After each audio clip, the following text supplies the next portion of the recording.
I went over there and sure as anything, it was gone. The whole bridge was just like there was nothing there. And I Jamie started Krause was recording working a and night checking, shift at an Amazon I call it office the in vapors in Baltimore when she and her co-workers felt a hard rumbling in the early hours of Tuesday.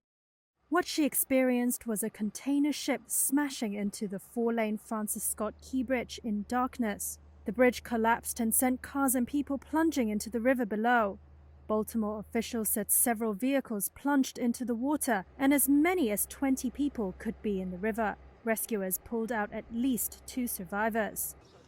Paul Wiedefeld is the Secretary of Maryland Department of Transport. At this time, this is an active search and rescue mission. We know there were individuals on the bridge at the time of the collapse working on the bridge, contractors for us.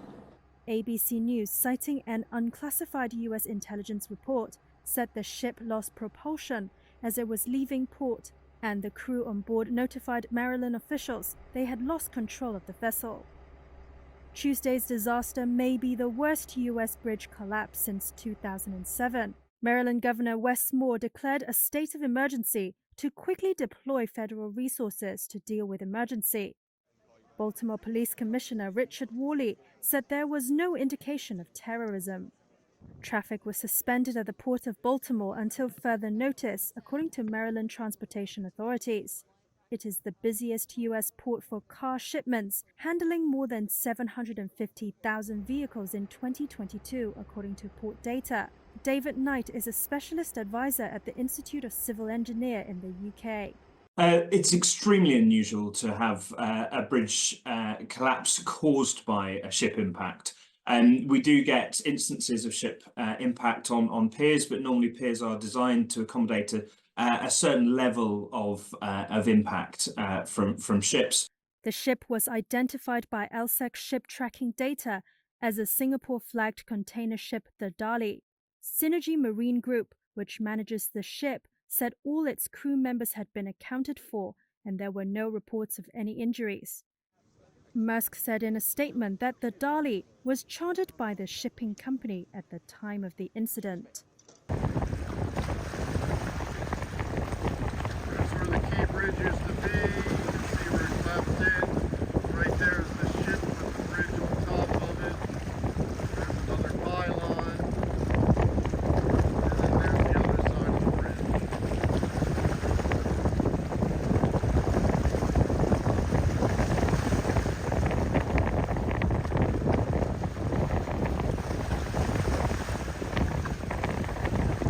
This morning, our state is in shock, and I want to take this moment to speak directly to the people of our state. To our first responders, I'm in awe of you. I'm in awe of your courage. I'm in awe of your strength. I'm in awe of everything you do for each and every one of us. You saw a crisis, and you said, what can I do to help? And our response teams are doing everything in our power to rescue and recover the victims of this collapse, literally as we speak. People who, as we speak, are out there are divers, are air assets. People who right now are working to save lives and are doing it because the state asked.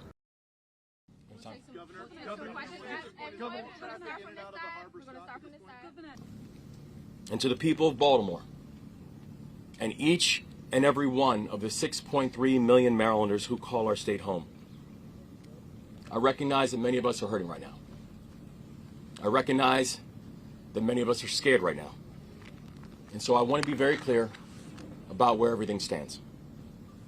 We are still investigating what happened, but we are quickly gathering details. The preliminary investigation points to an accident.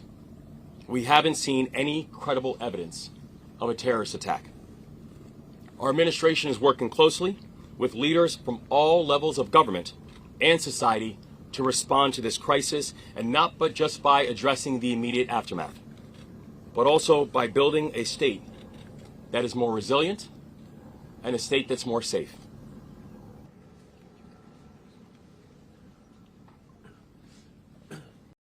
The crew that was out there working was basically repairing potholes, just so you understand that had nothing to do with a structural issue at all on the facility. At this time, one person has been rescued, and so far, and our efforts continue in terms of that. Engineers are on site right now, determining both some of the structural issues, obviously some of the debris field, and we'll start to work that, but we'll work hand in hand with the NTSB before we take any further action in that area. Good morning again, Paul Wiedefeld, Secretary of Transportation. Just a few. There are 8 individuals.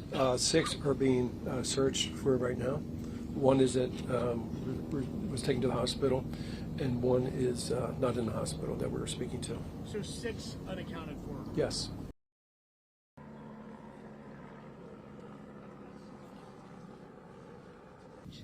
No, we're still in the process of investigating exactly what happened.